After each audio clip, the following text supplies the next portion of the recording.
Welcome to the Salty Sarge Podcast. Tech Guy here. Hope you're enjoying your week, and please enjoy part 2 of an interview with our good friend, Tommy. I said, what are you going to do about the major spot? And his response was, I'm not going to backfill it. I'm going to take that role. So the sergeants will answer directly to me. And I said, can I have a minute? And I stepped out in the hallway and called Renee, like literally right then, said, I'm going to be working directly for this guy. He's not going to backfill. That was my next step. That's where I should have been the next step. He's dissolving it. So now I don't have anywhere to go. And I can't stand the dude. I cannot answer directly to him. And she said, I've been waiting on this phone call for years. Turn your shit in and get the hell out of there. Nice. And we'll make it on my salary until you figure something out. And I did. I walked back in there and said, you want 2 weeks or you want to just come get my shit? And he said, basically what he told me is I drove the sheriff's truck there and he said, you need to have somebody come get you. And, oh, wow. And I said, so I'm quitting giving you my 2 weeks and I can't drive that patrol vehicle home and get all my shit out of it and do all that. And he finally agreed to let me do that. But that's why I quit. I wasn't going to work for him. I didn't know what I wanted to do next. I haven't had a lot of bosses that bad, but he was arrogant. He thought he knew everything.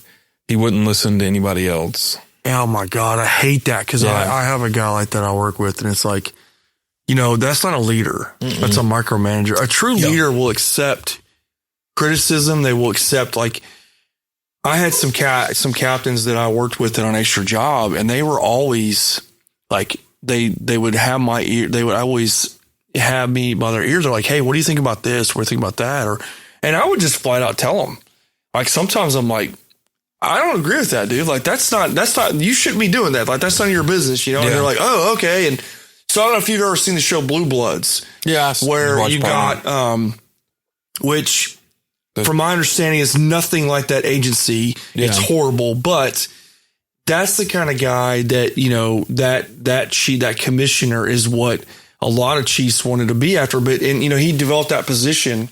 He just took some guy that was a sergeant, that was a supervisor at the detective bureau. And he was like, hey, the guys aren't going to like that. And he took him and they put him in this role. Like, hey, I want you to be a liaison for me. Correct. To get the ear of the streets. And I really do wish multiple agencies had that. Not just your union, you know, not your FOP, but a guy that could go in there and say, hey, chief, this is the word and feedback I'm getting, where he goes to divisions. He talks to patrol officers like, hey, what can we do to make your job easier? You know, and let me relay. And so you're not directly we had one chief that just, he was there one way too long.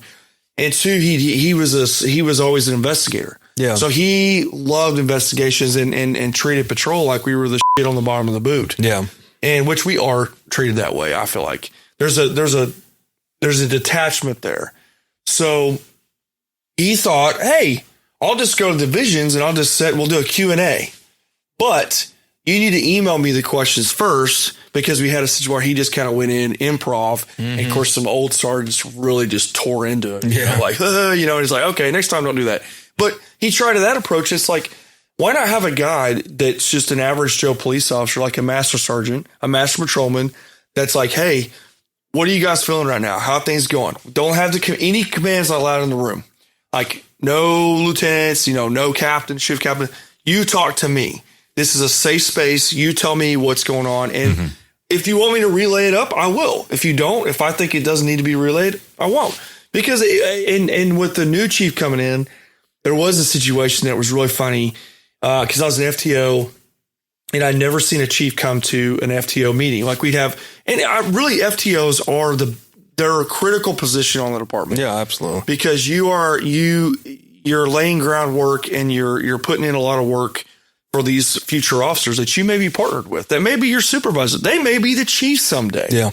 So, you know, he comes in and he was a real strong FTO at the time, back in the day. And he was always in training and he was never an investigator. Never did any type of investigation. So he came in and we're just kind of like, what's up with this? You know, he had a couple of chiefs in there and we're all kind of like, he goes, what's up? I go, well, I've never seen this before. Like, I've never seen that chief, this chief. I knew him because personal experiences outside the department with Special Olympics stuff and stuff like that. But on a work level, I never worked directly for them or knew what they were about. So we just knew names, you know, so we didn't know these guys. And these officers are chiming in. They're younger. They're like, yeah, you know, we don't have cars. It's just a pain in the butt to train. You have to come to work.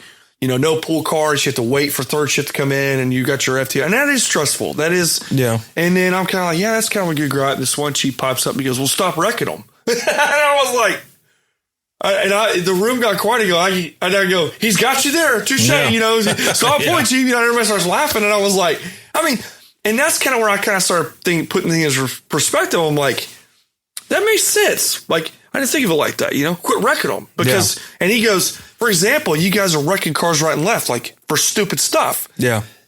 I think those guys needed to hear that from them because they all kind of shut up, and it's kind of like, and then their driving improved. And then guess what? More cars showed up. And that's my mentality. So I kind of put myself in his shoes, because I would have said the same thing. Like, don't wreck my cars and you'll be fine. Yeah, there'd be a lot more cars if they weren't in a junkyard. It is going to happen, but don't go out there and don't be stupid about it. Yeah. But that's just funny. And I think a lot of officers that resign from positions, I think it's either administration. It's two things. It's administration or an event that occurred that was devastating or detrimental to them mentally, that they just couldn't, or they just don't want to get face the music of the media and stuff. So they just resign. Yeah. So, that was my thing. I mean, I will say command will make or break you. There's no doubt about that. That's what happened for sure in my case. Like, I was a lifer. I'd never even considered quitting. Like, so the transition for you when you left, was it pretty easy? No, it was very difficult. It was very difficult. So I left. After I left sheriff's office, I went and got my armed security license because some buddies of mine were working at a company called Deco, and they did contract security for the Homeland Security, so federal buildings, stuff like that. Okay. Armed security positions, and so it paid really well. It was like $30 an hour, but it was that was contract 1099. You're a contracted employee. You don't get insurance, no benefits. You're just $30 an hour. Here you go, cash, basically. I went to work there for, I don't remember, 6 months or a year. But the problem was it was a union job. So you said union. We couldn't have a union at the sheriff's office. Yeah, we just didn't have a union. So I went to here. I was like, oh, union job there. You can't screw you around as bad. Well, I learned that was horse shit. They can still do all kinds of nasty stuff, but.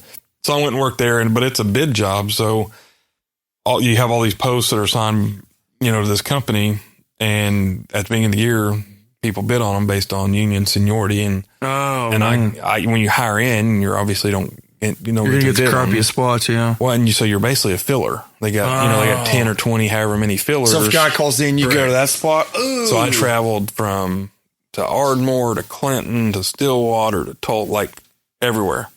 I'd get a call the night before at 9, 10, 11 o'clock, says, can you be in Clinton tomorrow at 8 a.m., which is a 2-hour drive or whatever. So I got to get up at 5 o'clock in the morning, drive to Clinton on my own. I mean, they paid you mileage, and if it was a multi-day gig, they would, if somebody's taking the week off. You're in your POV. Correct.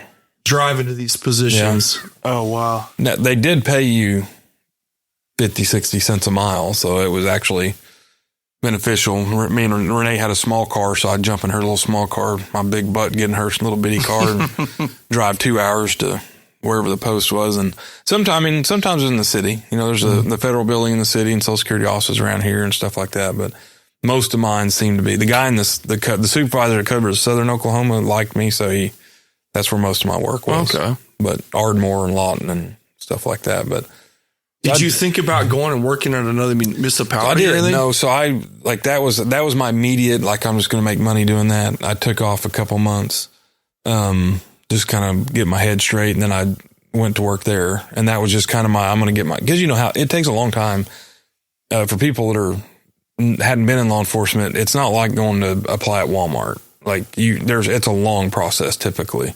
You're going to apply, especially somewhere like Oklahoma City. I mean, they only do 1 or 2 academies a year or something. So yeah, larger municipalities. I mean, it is, and at that time it was difficult. Like the budgeting too. It's all about budget. Some big cities may say, well, we don't have enough money to pay off to have academies. So and it could take you up to 6 months to a year. So even being a trooper is a 6-month process. Yeah. I mean, they just don't. You're right. I mean, it's not like going to. like 7-Eleven and fill an application and they, even Walmart. So they'll say you're hired like right then and you can you start tomorrow or when can you start? So I just thought, well, I'll take this job and that'll give me time to not have to hurry and I can apply other places. And I was steaming about it. I was mad. I was mad that I left, that I put all that time in there and I was either going to have to move or I was going to have to go to a big municipality, which I just really didn't care to work for a big municipality for some reason. It just never appealed to me.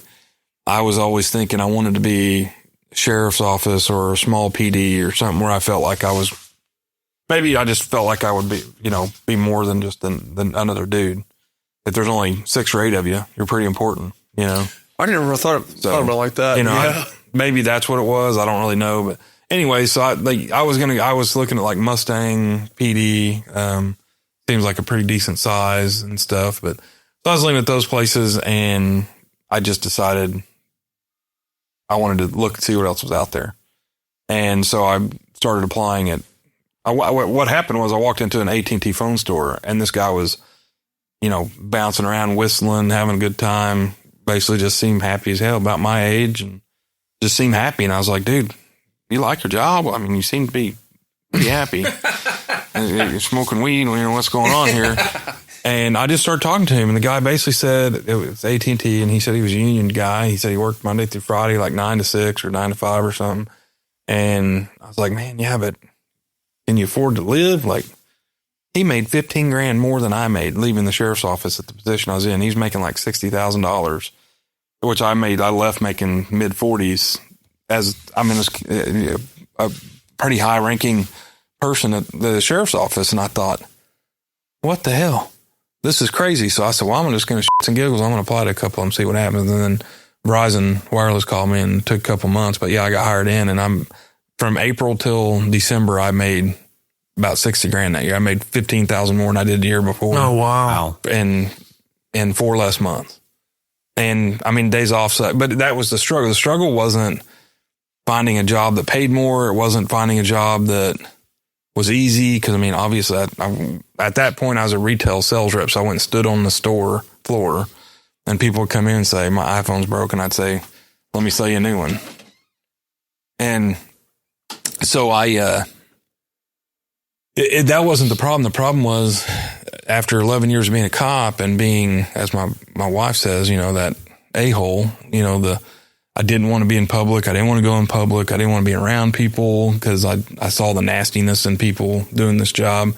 The death and destruction people do themselves and family and each other. And see, that's what a lot of people don't understand. Like, and I'm not saying that we're not abnormal, but we kind of are. Yeah. There are days, it's hard for some people in my life, in my inner circle or my surrounding circle, to understand that when I come home from work, I may not want to be social. Yeah. I may just literally want to just chill out and be left the hell alone. Yeah. And something you pointed out is a lot of people don't see that side of me. Yeah. They see, me as pretty outgoing dude, and outgoing. And then whenever I come home and it's I just want to be in, you're like, well, you understand it. Oh yeah. And whenever you were telling me that day, like you're telling someone, well, he may have had a long day. Yeah. You have no idea. And he doesn't, he carries it, and some people have seen me where was doing my job and they saw a side of me, and then they see me with my family and they're like, he's like a family guy. He's so good with his kids and stuff. I'm like, well, yeah, he has to be. I mean, he puts on a suit. He puts on,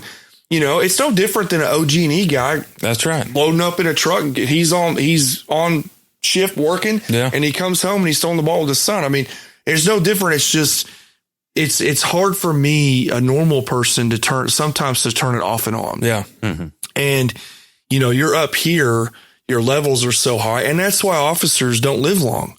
After you do a 25, 30 year career, your heart's a transmission for your body. Yeah. And it is elevated. It is, your RPMs are higher. And now I can control it better than most. Some people have an event.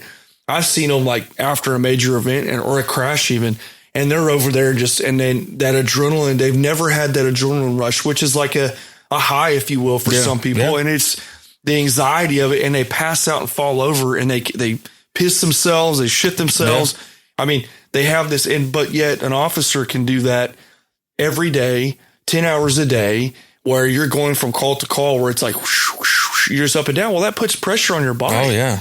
and, your heart. So, I mean, and I could see, and that's where a lot of guys try to work out, or they try to, you have a zen where, you go do other things where, I like to do woodwork and stuff, or mess around my shop, where you're just at your release, where you're a tinker or something. And that's where if I was giving advice to a young officer, it would be that, to find that release, because I never did. I worked my full-time job. I worked my off-duty jobs. I worked my full-time. I was putting in 60, 70 hours a week. I was after work. If I didn't have a call that took me past time, I would sit there and BS with the next shift supervisors, or, hell, half time I'd go sit down and have coffee with the guys, I lived and breathed it, and I didn't have an outlet. And that probably, I did the same thing. Probably was the reason for my premature burnout, because I literally worked 20 years in 10. Like, I just did so much extra. Every special event, every parade, every cool, like Sheriff's Hall, they'd be like, hey, we're going to go patrol the river this weekend. We're going to take, anybody want to volunteer to jump on the side-by-sides and go mess with fun. And so you're like, hell yeah, I'm going to do that. So you just kind of like, you tell your wife, like, hey, enjoy the kids, and exactly. And they're getting pissed off, like, really? And that's where it's hard for me with, I'm in a situation where, it's this breathing room for me, some of these extra work, which my side hustles were mainly just so I could have things extra, like a trip, or I don't rely on it, but it does suck when you're not, like, when you get injured, you can't work that stuff. Oh yeah. So that extra, cash that coming in, that little pocket money and it sucks. And it's difficult. That's what's bothering me right now. I was like, I don't have my little pocket money. Yeah. But I also was starting to get to a point to where I was picking up more stuff, and I was getting tired. I was, spreading myself too thin. And I think I was like, man, mentally, I just needed a break, and I didn't want to get in a crash to have a break, but it has been a pretty good break.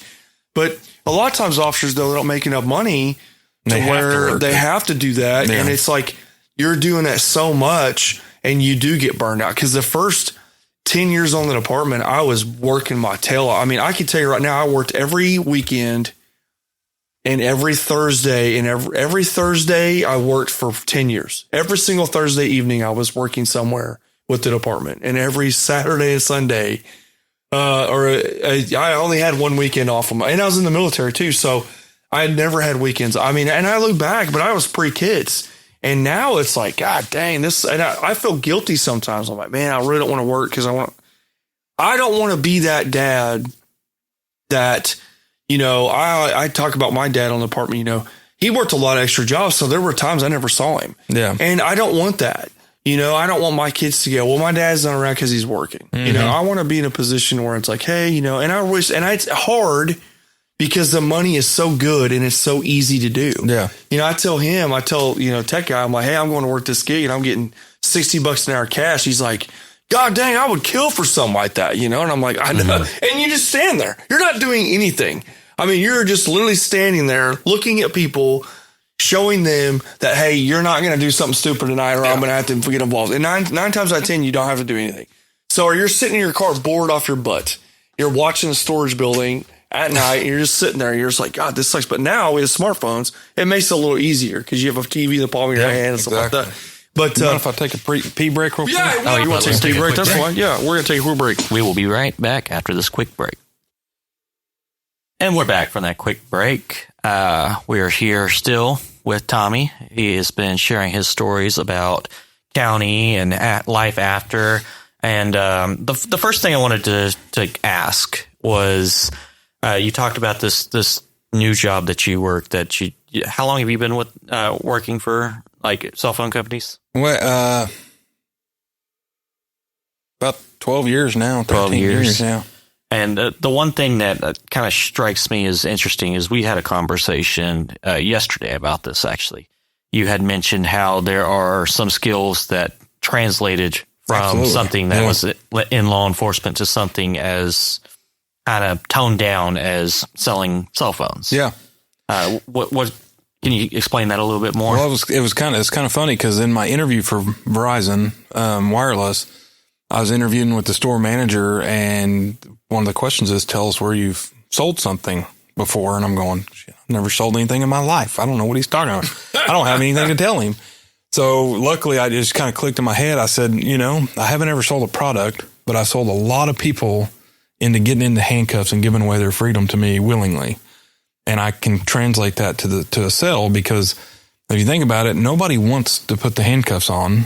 And part of it is some of them are going to do it just because you have a badge and they're going to respect the badge. Some of them are going to do it because you're, in my case, bigger than them. Mm-hmm. There's some of them that are thinking in their head, am I going to fight? Am I going to flee? What am I going to do when this guy goes to put me in cuffs? And that's what we were just talking about, is being able to read the room, read the person. There you go. And sometimes kinesics and behavior, I don't know if you've taken any of those classes, but reading body language, that kind of stuff. Mm-hmm. I'd take one of those classes, and just like with, I had this guy and I was trying to talk to him. I just tell by the way he was like, just his little movements, that he was slowly trying to position himself in a direction to run. Mm-hmm. Like I could just tell he wanted to run. So once I figured out what he's doing, I'd just creep around and move in front of him. There you go. And just keep blocking his exit. Like I just wanted to make sure, because I was going to arrest him. I knew I was going to arrest him.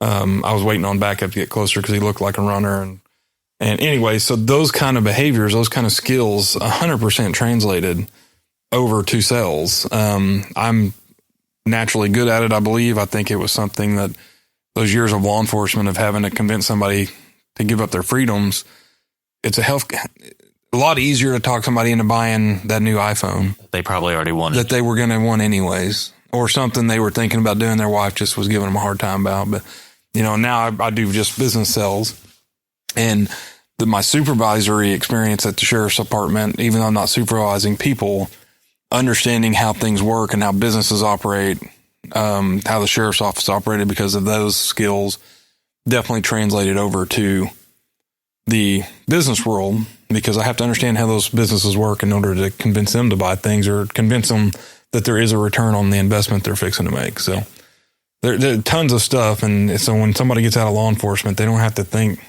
that they have to just go into security. I mean, that's, a lot of them go into private investigations or security work, or they leave the police department and go to the sheriff's office because they want to keep their insurance, that kind of stuff. So yeah, there's a whole lot of different paths out there that. Yeah. And that's good to know, because I feel like there are a lot of law enforcement people who may be thinking about getting out, but they also think it's like, what skills do I have? Yeah. I've been a police officer. This is what I know. I don't know anything else. But when you asked me how the transition was, that was the hard part. My ego. My ego was the hard part. Standing there on a retail floor, some of the people I was working with my age, some of them were 20-year-old, 21-year-old kids. My ego of going, months ago, I was out here patrolling the streets and taking people to jail and driving 100 miles an hour and telling people what to do. And I was the boss of everybody I ever talked to. Like me being the supervisor, especially, every person I talked to, generally 99% of the people I talked to on a daily basis, I could tell what to do. And then go into this retail store where everybody that walks through that store is my boss now. My boss is my boss. The assistant boss is my boss. My peers are all my bosses because they all have way more seniority than me. Like I'm sitting here as this little, nothing. I'm less than nothing. And that was the hardest part, is fighting my ego. Yeah. So it was more humbling then. It was very humbling. And I think that's the hard part for a lot of, you watch a lot of videos and stuff. You see reels and stuff of officers getting agitated or getting riled up by somebody. And we didn't have that. That just became a thing recently within the last, I'd say probably getting riled up, or just having it on video. People just people coming up to you and just basically with you, you know? And I think that, just purposely doing that. And I'm starting to see a trend where a lot of officers are tired of messing with, they're like, dude, just leave. That's how I am. I'm like, dude, just leave me alone. Yeah. Or I'll call people out. Like, you don't have to be a douchebag about it. I just get in my car to leave. Or, I just avoid it. And I think that's where a lot of guys these younger officers, it's just they're not humble enough to go, this is not worth my time. This is dumb. Yeah. And that's one thing I push with the younger officers. Now, look, don't get sucked into that. And, because I'm really considering, leaving the profession within a few years. And if not, it depends on how stuff play out on the back end of what I've got going on in my role. But if I could do it, I would so do it. And I think I'm mentally just accepting that. Yeah. Like, I think it's going to take me, the shock and awe of me turning in my, my badge and like having a retired badge is going to be different.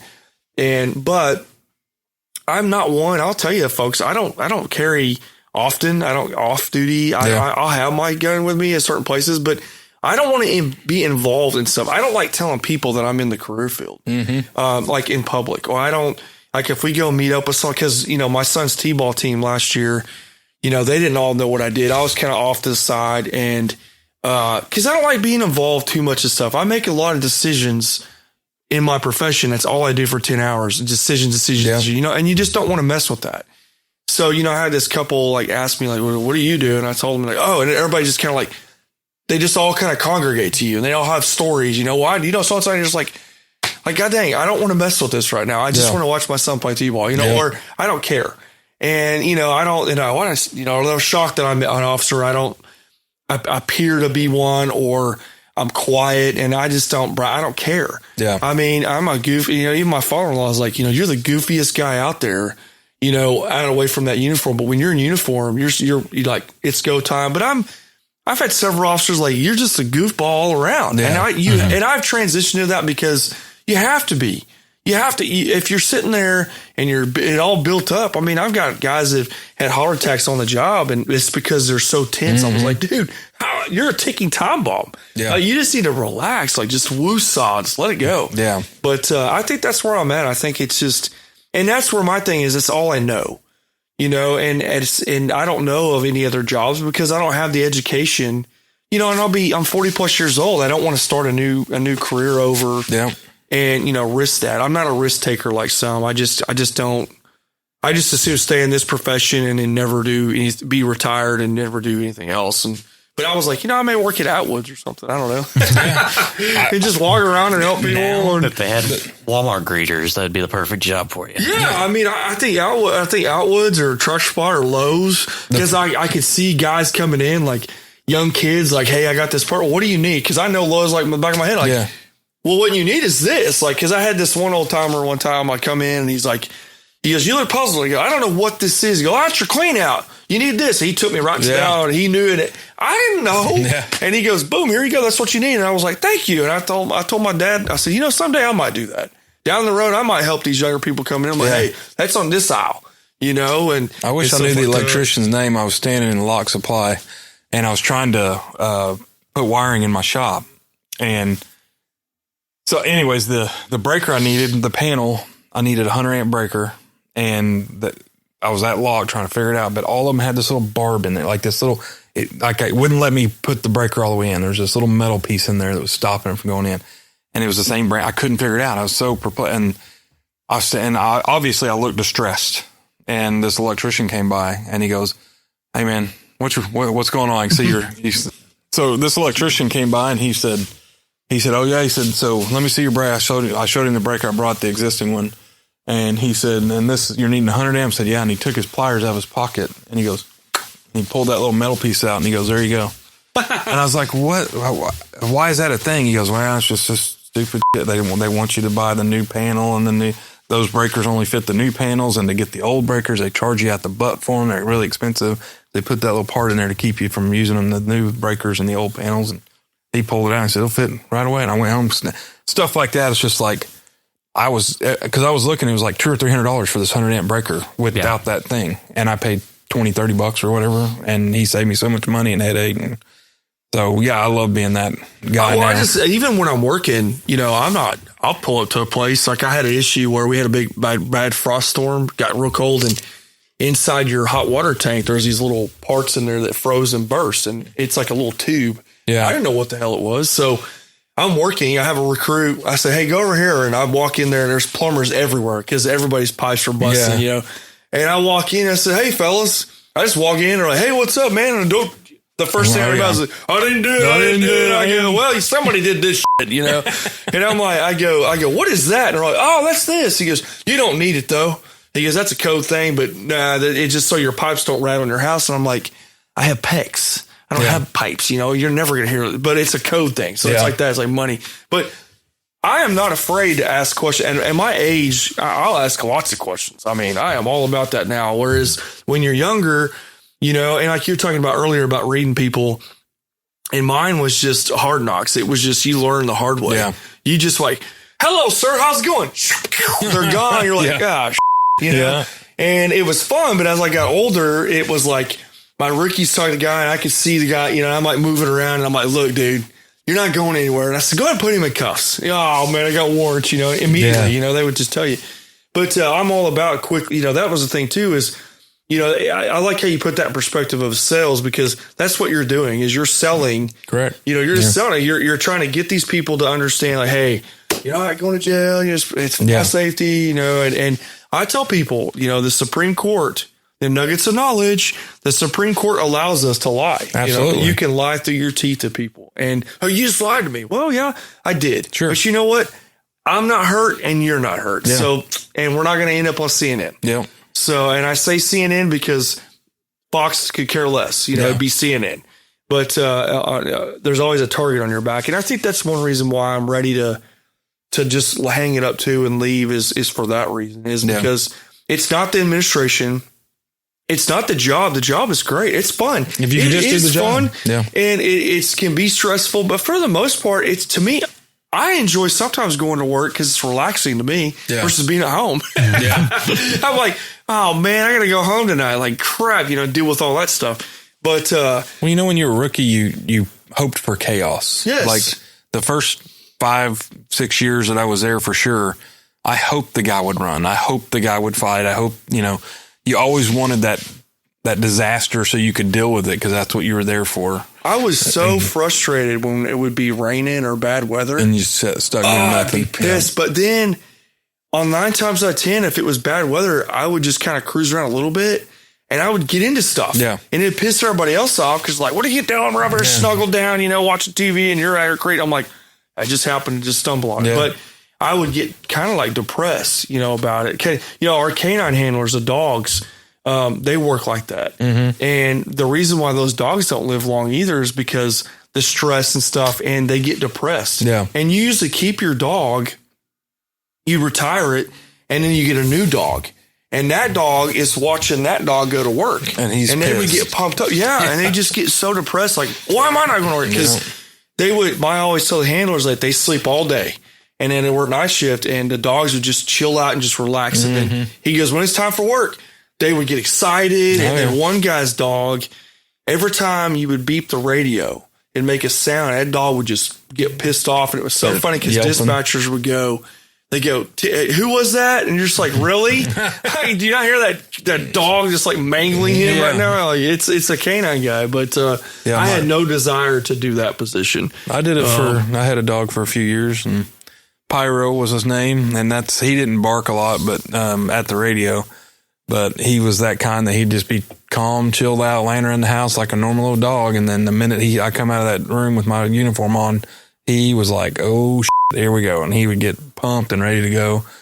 And I left him home for training one time, and he ate through the damn chain link fence and got out and was up to school. Oh, no. Oh, yeah. Talk about butthole pucker, sitting here training, get a phone call from my wife saying the dogs got out, and then we get a call saying he's at the school. Because a lot of people have they have a disbelief that our canine dogs are friendly. Yeah. No, they're not. And they don't know friend from foe. Yeah. So anytime you hear a guy, he says, I'm on the ground, or the old be in a pursuit, and he'll say, stay in your cars. Yeah. Because if you run, that fur missile's not coming. He's going after the first thing he sees. Now, I will say, we did have one dog that was super friendly, and it was jet black, and it would toy with the suspect. As he's running, he couldn't see him.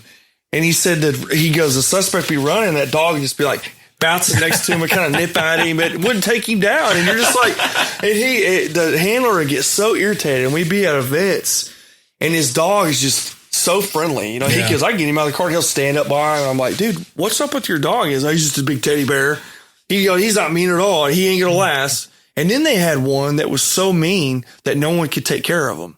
Yeah. Like, it was just, he was pissed off all the time. And we had an Officer Keys at the kennels, and you hear, come here, you know, and then on the radio, and then it bites him. And he goes, and then dispatch like 10-9, like, who was that? And he goes, oh, sorry, get this mean dog, just bit the crap out of me, you know. But they, you know, and sometimes, you know, they're very expensive dogs too. Oh, I mean, they're so expensive. So, and we have a special breeder that's overseas where they get them from. Yeah. So their bloodline, I mean, and they're expensive. And if it's a bad dog, or it's not working out, it's not responding, they send it back. Like, nope, you're gonna have to deal with it. So, but that's something I never really. I was approached about it multiple times because I was a pretty active officer, and a lot of times in our department, the active ones get that position. Yeah, because they want you there, they want you involved in stuff. They want the guy that wants, and that's why I got it at the time because. Well, the guy that had it before me had been there a long time, and he just he liked dogs. And so it was, he would work it if you called him and stuff, but he just liked dogs and he treated it like a pet. And in my interview, they asked me what I felt about police canines, and I described them as a tool. They're not a pet for me. I don't own it.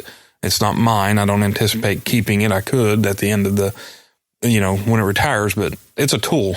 Like, that was the way it is, yeah. It's like my gun on my belt or the radio or anything else. It's a tool, and I'm going to treat it like a tool with humanely, but I'm not going to go home and play. With those canines, if you go home and you play fetch with the dang thing, it doesn't have the drive to go find the drugs to get his toy. Like, you need to withhold.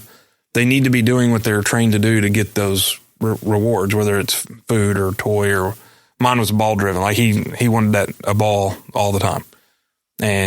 But if I let him play with it all the time, and what's his incentive to go find the drugs? Exactly. So they're hard to deal with, and I would never do it again. I'm glad I had that experience, but I'd never do it again. I just remember getting in one of the canine handler's car, and it just smelled so bad. I was like, hell no. You got used to it. Not letting my car smell like that. I mean, I don't like transients in my car half the time because it stinks. I've got this away spray I'm always spraying in my car. I just do not like that. I can't just drive around smelling like that. But thank you for listening to this episode of the Saucy Sarge Podcast. Check us out on Facebook or anywhere else you find your favorite podcast. We'll see you on the next one.